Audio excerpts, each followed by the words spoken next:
In number 88, we have the average value function again for a particular function, and it says that average value is 1. And remember graphically what that means. It means between 2 and 4, if we draw up this rectangle that has the height of 1,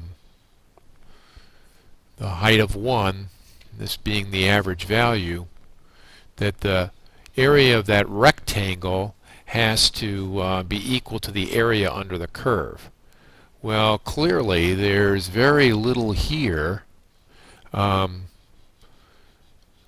isn't under the curve already, so it seems to me there's no way that the area under the curve is much greater than the area in that rectangle. If we apply that same analysis to B here, right, and we say, okay, this rectangle that has the average value of 1 between 2 and 4, we don't have nearly enough up here to fill in these two areas, right? So the area under the curves is certainly far less than the area of the rectangle. In this letter C, seems to me that if we start thinking about what we have here, right, it seems to me that the area of these triangles might well fit in or fill in that area there, and it looks to me like C is it. I'm just going to verify it by taking it a step further. You know, between 2 and 4, the area here is certainly much less than the area between 2 and 4 for the integral, right? It's all that and then that triangle in addition.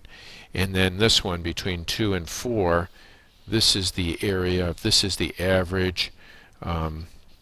Its area is just 1 by 2 or 2, and this area seems to be 2 by 2 or 4, twice as much. So it can't be E, it can't be D. We agreed it couldn't be B. C is it. Kind of a lengthy analysis there on number 88. Number 89, it says a differentiable function. We have a point. We know the slope. Let G be defined as x f of x. Which of the following is a equation of the line tangent to the graph G at the point where x is 2?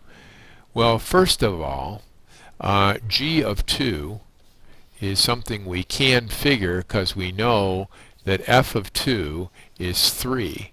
So G of 2 is 2 times 3, or 6. So we know we have a point on this curve at 2, 6. And we know that G of x is x f of x. So G prime x must be the product rule, right? The first times the derivative of the second plus the second times the derivative of the first, which of course is 1. Well, if we want to know what the slope is at 2, we're going to have 2 f prime 2 plus f of 2. Well, f prime 2 we're told is negative 5, and f of 2 we were told was 3. So negative 10 plus 3 is a negative 7. So it seems to me that our slope is negative 7. Our derivative and slope are the same thing. We know our point, right? So we're going to pull those two together and say y minus the 1y I know equals negative 7 times x minus the 1x that I know. And so if I put all that together on number 89, D must be the answer.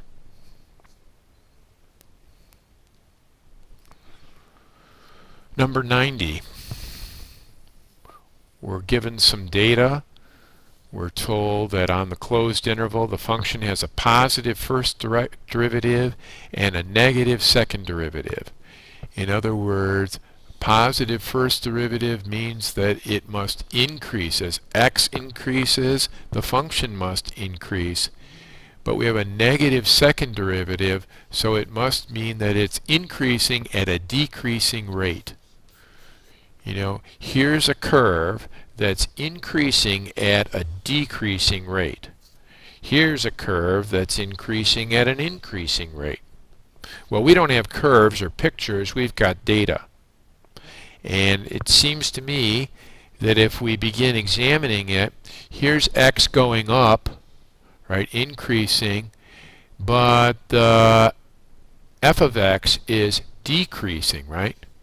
So it can't be c because we're told the first derivative's positive. And it can't be d because as x goes up or increases, right, these values are decreasing and can't be d. And on e we got that same thing going on. We got decreasing values, so it can't be e. It's only in a and b that we've got x increasing and f of x increasing. Now think about how it is increasing.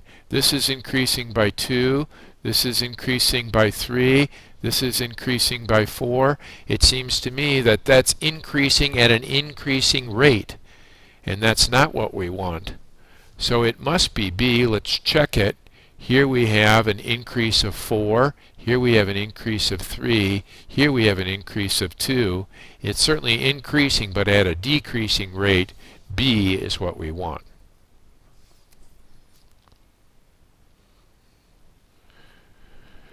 Number 91. We're given acceleration. We're given that function. We're told a position. We're told a velocity at time 2. At time 1, the velocity is 2. And we need to accumulate acceleration, which is the change in velocity between 1 and 2. So that's what I'm doing here. I'm taking my start velocity. I already know it's 2. It's 2 at time 1. So this is at time 1, right? And then I'm going to go from 1 to 2. I'm going to accumulate the acceleration, that is the change in velocity in that interval. So when I add that to my initial, I get this number, and in my list that corresponds to letter E. And finally, the last problem in these 45 multiple choice questions. I did use the calculator. This is the fundamental theorem. It has to do with finding the intervals for which it's decreasing. In other words, we're saying if we want to know increase, decrease, we're talking about taking a derivative of g of x, and the derivative of the integral sine t squared dt. The derivative of the integral is simply going to be sine of x squared. And so we're going to look at that sine of x squared, and we're going to examine it between 0 or -1 and 3. Well, here's -1 over here, right? So we're interested, looking over here at -1. We see that it's positive in sign. It does go to 0, but it never gets negative. It's positive. Right before 2, right? It gets negative, and that is this moment right here, right? That's at 1.772. And then it stops decreasing at 2.507, right? That's that value, and 3 is where we stop looking or examining. So I graphed it beyond our interval of interest. We're just restricting it from -1 to 3. And so as we examine here, it seems that D, letter D, is what we're talking about. And this wraps up the first part, the multiple choice part, practice part of this old 2003 AP test.